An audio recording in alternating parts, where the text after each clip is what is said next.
O mundo está chocado com o que acontece no Afeganistão hoje. Famílias desesperadas sendo perseguidas e tentando fugir do país desesperadamente, após o Talibã ter tomado o poder.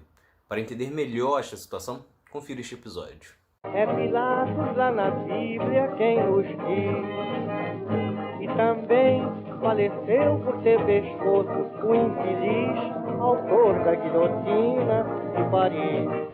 Cenas de um aeroporto lotado no Afeganistão, com pessoas tentando fugir do país após o Talibã tomar a capital Cabul, não para de circular na internet. A situação ficou tão desesperadora que não tinha mais nenhum controle de quem embarcava ou não. Existem imagens até mesmo de pessoas caindo do avião após a decolagem, o que indica que provavelmente estavam tentando entrar no avião de todas as maneiras, mesmo após a decolagem, o que dá dimensão do desespero. Só que por que este desespero? Bom, para entender isso é importante voltar alguns anos. O Afeganistão foi uma ocupação soviética entre 79 e 89, mas os soviéticos se retiraram do país devido à resistência dos guerrilheiros islâmicos apoiados pelos Estados Unidos e o Paquistão. 6 anos após os soviéticos deixarem o Afeganistão, surge então o Talibã, uma milícia islâmica fundamentalista que contava com financiamento do Paquistão. Eles dominaram o país governando de 1996 a 2001.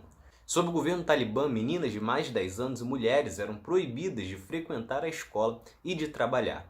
E só poderiam aparecer em público acompanhadas de homens e usando roupas que cobrissem o corpo inteiro. Quem não seguisse essas regras era castigada publicamente ou executada. E isso acontece porque o Talibã vem de um grupo de estudantes do Alcorão que fazem uma leitura radicalizada do livro sagrado islâmico. Por isso, acreditam que a sociedade muçulmana tem que viver como no passado, no século 7, 8. Com isso, além das regras relativas às mulheres, os talibãs também estabeleciam punições severas como apedrejamento e chicotadas para quem não seguisse o que era estipulado. Eram proibidos, por exemplo, os filmes e livros ocidentais, assim como artefatos culturais ou de outras religiões. Só que, após o atentado das Torres Gêmeas, os Estados Unidos então iniciaram uma guerra contra o Afeganistão na caçada ao terrorista responsável pelos ataques Osama Bin Laden. E com isso, tiraram os talibãs do poder. Esta caçada terminou em 2011, quando Osama foi morto. Só que os Estados Unidos seguiam ocupando o país até que Trump assume o poder condenando esta ocupação, a qual ele chamava de Guerra Eterna.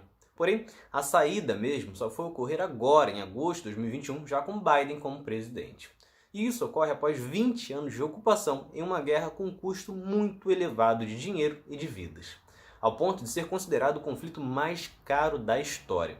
Durante esse período, 2.300 militares americanos e mais de 450 britânicos foram mortos. 60 mil militares afegãos e 120 mil civis também foram mortos. A guerra custou também mais de $1 trilhão, sendo que desses somente 40 bilhões, ou seja, 4%, para ajuda humanitária e desenvolvimento do país. E isso dá uma dimensão do porquê o Afeganistão vai voltar a ser exatamente o que era. Isso porque, embora tenham ocorrido sim avanços, como as mulheres têm conquistado os direitos, poderem estudar e trabalhar, assim como o país teve mais carros, prédios, evoluções do tipo, foi feito muito pouco para o Afeganistão ter de fato alguma estabilidade. Com isso, a decisão agora da saída das tropas norte-americanas entregou o país novamente nas mãos dos talibãs. Isso porque o grupo está ainda mais poderoso. Segundo o relatório da OTAN, o Talibã se reergueu financeiramente nos últimos 5 anos e tem um orçamento hoje de 8 bilhões e 400 milhões. Sua renda vem do ópio e da extração ilegal de minérios de ferro. Portanto, possui um arsenal pesado e uma grande tropa. E assim que os Estados Unidos saíram do país, eles foram avançando território após território até chegar na capital. E isso acontece pelo fato do exército afegão não ter como bater de frente e também pelo medo da população. Além do fato de existir apoio por parte desta população, principalmente por aqueles que desprezam os direitos humanos e que concordam com o ultraconservadorismo das leis impostas.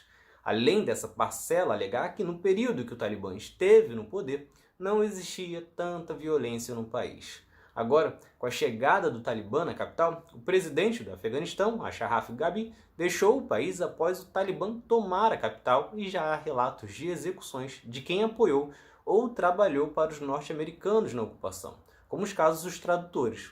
Além disso, combatentes do Talibã já estão batendo de porta em porta e obrigando garotas de 12 anos a se casarem com eles, enquanto comandantes ordenam que se criem listas de casamentos e que famílias ofereçam meninas para a servidão sexual. Já estão sendo, inclusive, apagadas imagens de mulheres em outdoors e lojas, o que dá a ideia do que está por vir.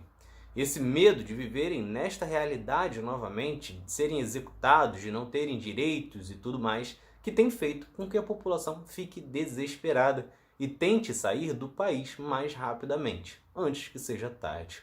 Portanto, o que ocorre no Afeganistão é algo de extrema gravidade para o mundo e, sem dúvidas, uma intensidade difícil de se imaginar para quem mora aqui no Brasil. Porém, alguns pontos que eu falei neste episódio já acontecem aqui.